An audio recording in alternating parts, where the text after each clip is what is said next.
Hello everybody and welcome to Purgatory Ironworks. I am your host Trenton, and if you haven't been watching, man, we've been doing cool stuff. This is our leather canteen that is our Patreon appreciation prize for our top performing Patreon who's been with me for a very long time. The only thing we have left to do is make a strap, and we're going to make a simple leather strap with a little bit of wrapping and some braiding that's going to make it look really nice. So I've got some really pretty black leather I've been hanging on to. I think the color will complement this piece. So we're going to whip this bad boy out, get it onto the table, and we're going to make our strap. Now, guys, very important. If you haven't, please sashay your way right over to patreon.com/purgatoryironworks, because these videos, in fact, all of the videos here on YouTube are brought to you by the generous support of our Patreons. Whether it's $1 or $5, it really matters to the work that we're doing. So if you have a moment and you have an extra $1, help us out. But let's get into the video. So guys, when you buy leather, at least when we buy leather, we buy it by the side. So you're getting essentially half a cow.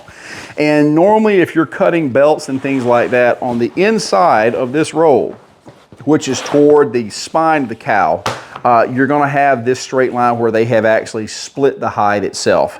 Now, if you're looking to do really straight belts and things of that nature, one of the things that you have to do is you have to come in with a straight edge and cut that line, and there's a good bit of wastage that occurs with that. However, since we're doing a shoulder strap, I don't think that this curvature is going to hurt us very much. So we may have an opportunity to come in and actually cut, that curvature over that length of strap is not going to hurt anything at all. So I am going to take a cut right off of this inside piece here, and we're going to be using a tool that's known as a draw gauge. Now, I know we've done leather work in the past, but let me tell you guys a little bit about this guy. This is super handy. There's several different versions of this, some cheaper, some more expensive. But essentially what happens is you're able to adjust this arm, and that adjusts the size of the strap that you can cut. See, there's a razor blade right there. So what I'll do is, this strap doesn't need to be a huge one, but I think I'm going to end up cutting it about a ½ inch right in there. So we're going to set that bad boy in there. Now I have taken very careful time, boy, those words just don't go good in the enter, okay? It's been a long day, folks. It's hot in Georgia.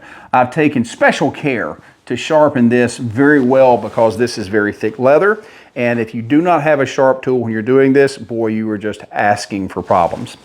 Now, normally what happens is we have a type of clamp that we will clamp this front end and we will pull against all the way down. Now, since we're filming, this is going to be a little different. It's going to be a little tricky. So if I look like I'm going around my elbow to get to my hind end, it's because I am. So, and this is a big hide too. So I want to take a cut, but I don't just want to take a piece. If I'm going to do this, I'd like to make one complete strap out of this whole thing.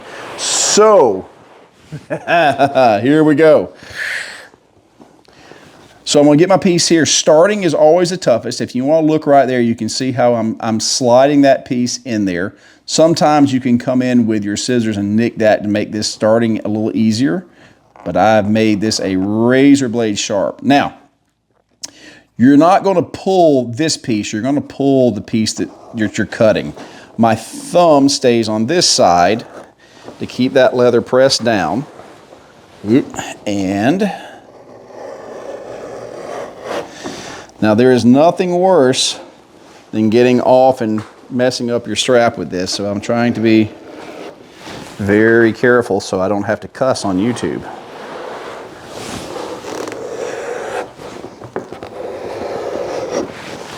This leather is a very high quality, so it's cutting very well. I'm going to feed this just a little bit more. I'm going to hit camera lady right in the upper leg.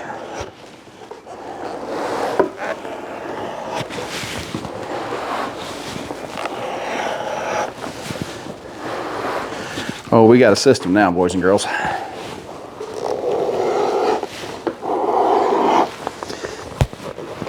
Now I gotta tell you guys, if I manage to do this cut and I don't screw it up, this is probably gonna be the longest, best strap I have ever cut in my life. And it's all on camera. That's right, that's how we professionals do it, ladies and gentlemen. There we go. So we got ourselves plenty of strap right there. That looks really, really good. Okay. Yeah. Yeah. So we're going to set that to the side there. There's our strap. We're good to go. So we're going to roll this back up.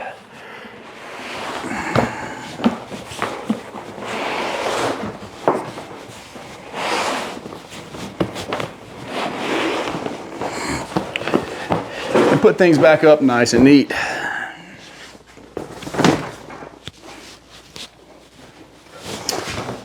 All right, so what we've got to do now is we've got a good strap, and we can simply cut this bad boy to length. We're going to have it go down just like this, and this is where you've got to decide exactly how you're going to put this guy together. Now, a couple of nice brass rings in there would be fantastic, but they've got to be split rings if you want to use them here. What I really want to do is I want to roll a bit of leather so that we have two leather pieces you've seen these on the old purses. This is where you take a piece of leather and actually roll it around a core and stitch it up. Looks really nice, but then you got to attach it here. And I got to tell you, I'm sitting here and I'm thinking about this. I'm like going, how am I going to unscrew this situation? All right, I don't know. I do not know. This stuff is super thick, so this does not take well to rolling it. So we may end up getting a lighter piece of leather, rolling it, and then attaching it to this like that. Okay? So let me take a moment to pontificate, to think, to reflect. Almost that I was on the commode, to really meditate on how to solve this problem, and we'll be right back. So one of the things I always run into is when doing straps, it's hard to get a good strap connection going on, because if you can't, with something closed like this, either you have to use a split ring to put a metal ring on there. If you want to do an actual sewn round piece of leather, boy, that's a pain in the hind tuchus. So we're going to choose a bit of a median ground here. What I'm going to do is I'm going to use these two shorter pieces of the regular veg tan leather, and then I've got some dyed strapping that we just cut a moment ago. So what's going to happen is these guys I'm actually going to wet, because I'm going to mold the center of these to go through the holes a little bit easier. They'll basically wrap around through the hole like this, and then we're going to punch 6 holes on each side and then sew everything together. Now, just sewing it is going to look fine, but I'm really kind of wanting to wrap it to give it that little bit of extra oomph, so we'll see how it goes. So first thing I'm going to do is I'm going to drop these in the water. This is just a little bit of hot water right there. It's going to foam and all that kind of good deal. And then I'm going to take this super little punch. You can do this with the awl. You can also drill these particular holes, but I am just going to take my little awl here, since this leather is going to be nice and soft. Now notice, we're using the swag method. I am just kind of placing the holes and giving it a good guess. It's going to be very smart to come back and mark these so that they're even on both sides. So I'm going to fold this over right here, and check this out. I'm going to come in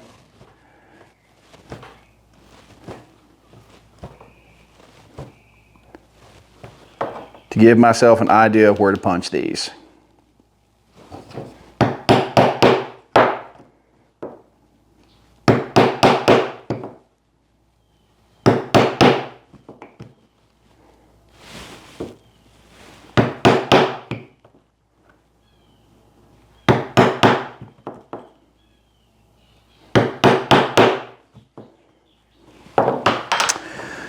So now that this leather is wet, one of the things I'm going to do right here in the middle is I'm going to kind of roll this over. Now, if we had a bit of a thinner leather, or we're doing a larger strap, what we could do is actually sew this and pull the edges together to make it round.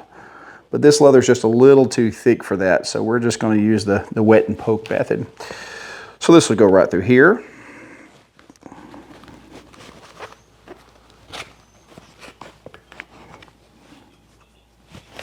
And you can see that it fits through pretty nicely, and as it dries, it's kind of going to fit itself to that circular opening. It's going to work pretty well. Then what will happen is we're going to come in with our strap. We're going to make sure it's on the right side there. we'll lay this in here like so. And what I'm going to do is I'm going to mark it the same way we marked that bottom one. Now again, this is a guide, just to kind of give you a good idea of where it's going. Don't get too close to the edge. Remember, you've got some forgiveness when it comes to this leather. As long as that string gets through, you're going to be good to go.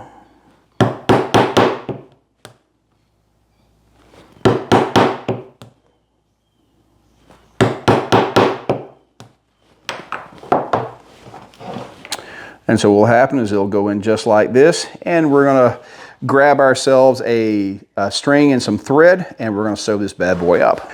All right, so guys, we're going to start this bad boy up. Now, those of you that are veteran leather workers out there are probably going to be screaming at the screen here pretty soon. So, you know, one of those things. So this is how I'm going to start. I'll put myself a little nice knot on the inside of one of the straps.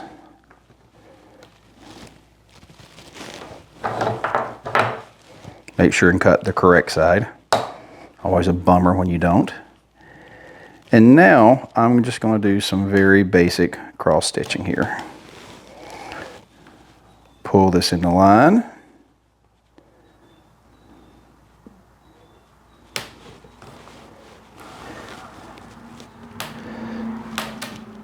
Now, the more you end up doing this, the more different little patterns you can come up with, and you can cross hatch and cover it all or cover none of it. It just really depends on what you're going to be doing, or what your preference is, rather. So for me, though, this is really just going to be a functional stitch, because that just leaving that exposed is going to look a little cruddy to me. So I'm going to make sure that everything's well attached. And then we're going to come back in and we're going to do some wrapping. So you pick the best wrapping that your lips can say. Come on now, I'll freestyle it. Man, somebody throw down some cardboard. Man, I'll be breakdancing. Because that's how we do it. I don't know how many of you know this, but once upon a time, I had a pair of MC Hammer pants. And my camera lady's about to lose it.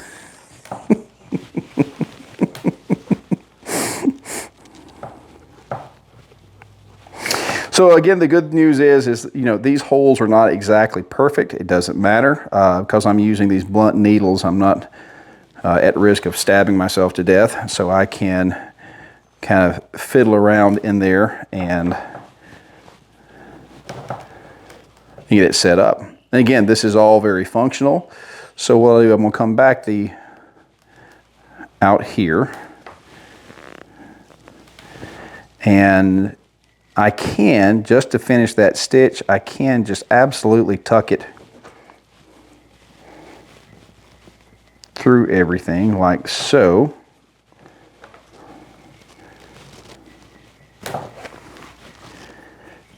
And that right there is actually good enough for government work, because we're going to cover this.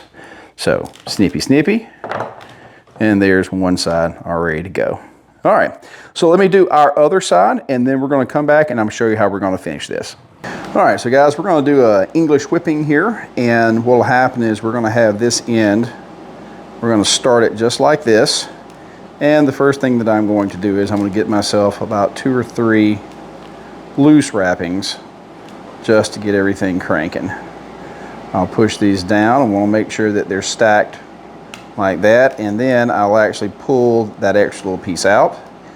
And now I'm going to crank down on it just a good bit. I'm going to take my pull stick right here and give her a tug. Okay, and that's in there pretty well. Make sure that's pulled taut.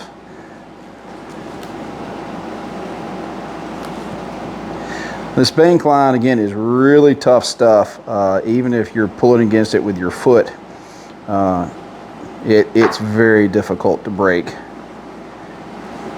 Now the only thing is this leather has got a lot of friction on it, so I'm actually going to tighten it just about every wrap, if not every other one, just because there's so much friction it doesn't want to tighten up way back. There we go.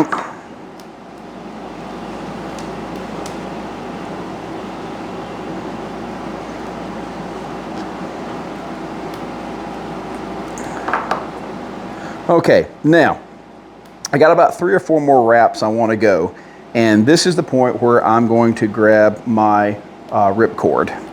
And the ripcord is a great piece of equipment that seemingly has disappeared, which I have now found. That's a good recovery. So this is how you actually finish this piece without a knot, because we're going to tuck this under the rest of these wrappings. So the ripcord goes into place, and I'm going to continue the wrapping like this. Okay.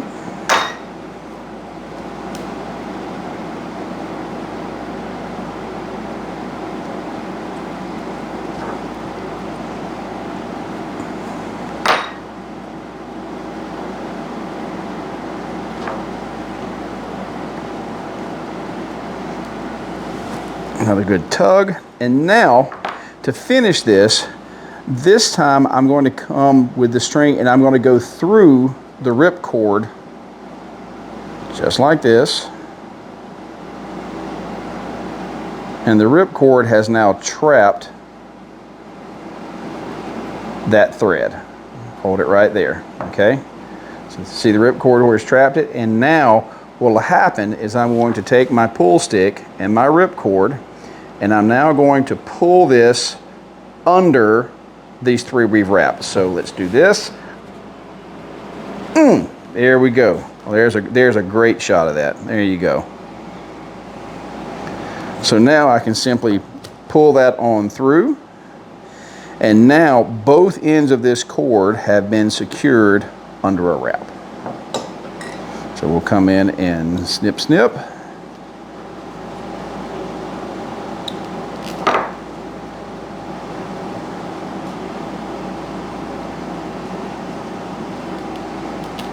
And there we go. Now that this one's done, you can come back and do a couple more. You know, that can just be the bottom end of it. And I think I am going to come back and do one more serving over the top of this. And, but again, that is way more secure than our original one, and it doesn't look too shabby at all. There we go. So let's do our next one. So guys, here we go. Now you can see that we've got our lashings or bindings or however you want to call it. And that's a fairly attractive way to cinch everything up. Now the stitching we originally did would have absolutely done the job, but that just looks a little bit better. They also call these servings when you're making a bow. But right there, man, check that out. What an awesome freaking canteen. Guys, I can't tell you how much I have enjoyed this particular project, and I have to say, I cannot tell you how much I appreciate my Patreons. Our top Patreon, CC, has been with me for many, many years, and I think it is high time that we get these folks a little bit of payback for all the support they've shown us over the years, and I absolutely hope that you like this canteen as much as I do. I really don't want to send it away because it's such a nice piece. However, it's going to a good cause. So folks, again, I really hope you have enjoyed this content. I hope you've enjoyed the canteen. I got to make some more of these things. Yeah, I am fascinated by these things. This is just so freaking cool. You want to tap it and smell it and everything else. It's just really that freaking awesome. But having said that, again, folks, thank you so much for watching these videos. I'm so excited to be back. And again, thank you again to my Patreons who have made all of this possible. I think it's high time for a little bit of payback. So again, thank you guys very much. You be safe, and I'll see you next time right here at Purgatory Ironworks.